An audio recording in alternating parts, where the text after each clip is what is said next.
So one thing I definitely want to touch on was the role of change management. Are any of you guys familiar with the formal approach to change management? Eitel's version. Huh? Eitel. Yep. The Eitel version. We run a lot off of Cotter, John Cotter. Mm-hmm.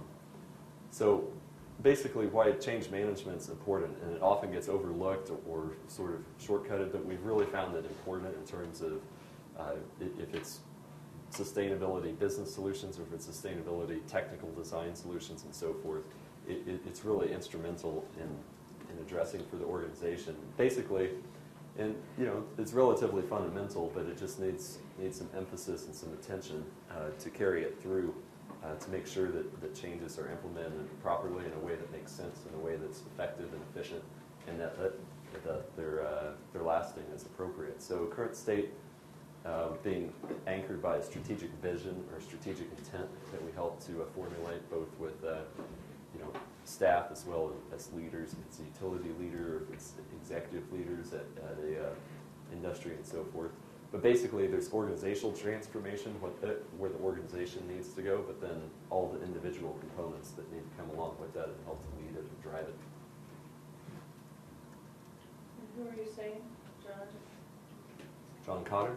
I have his 8 principles here at the back, and then a really good book of his is cited in the references. So yeah, make sure to check that out. So this basically shows that management often sees sort of the higher level picture, right, for the change, but the individuals can recognize a lot of the necessary steps in between, and it takes balance between these and a lot of communication from both sides and a lot of listening from both sides. And it's important to document it in an efficient manner and so forth, so that clients can move forward and they don't keep coming back and revisiting the same decisions over and over and over again, and just get stuck in a quagmire and don't get anything done. So I'm going to move sort of quickly through this one just to catch up a little bit. But basically, over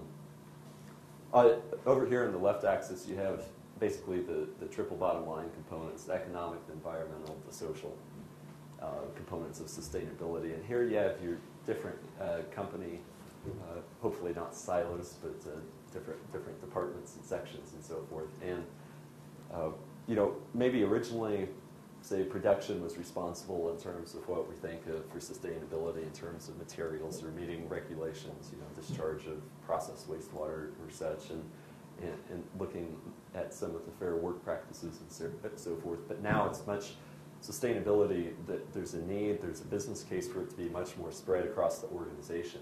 And that's a lot of the consulting that we do, is helping to implement sustainability across the organization, help to identify the goals and priorities and so forth that clients have. So there are a lot of different drivers and stakeholders and responsibilities and so forth, and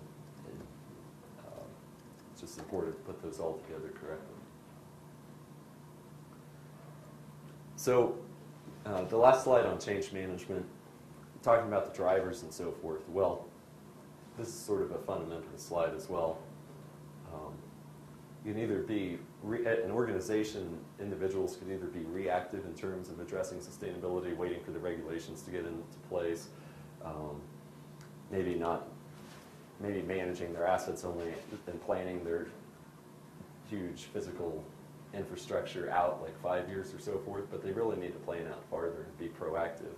Otherwise, they lose a lot of time and money, a lot of effort, and it takes additional resources and so forth as they sort of just get funneled in by whatever the driver is. If it's regulations, if it's community expectations, is it cost, is it scheduled to meet a permanent requirement or so forth. So really that strategic intent that I talked about earlier, that the business needed to be anchored around for sustainability, that's really important, so you can proceed down the pathway in an efficient manner. And it probably won't be perfectly straight, but certainly narrows it down a little bit. So these are this is the 8-stage process that Cotter outlined in his book, which is pretty good. I think it's either My Iceberg is Melting or Our Iceberg is Melting, but it's cited here at the end in the references if you want to check it out. But it talks more about change management and a lot of the key components and structured approach for it.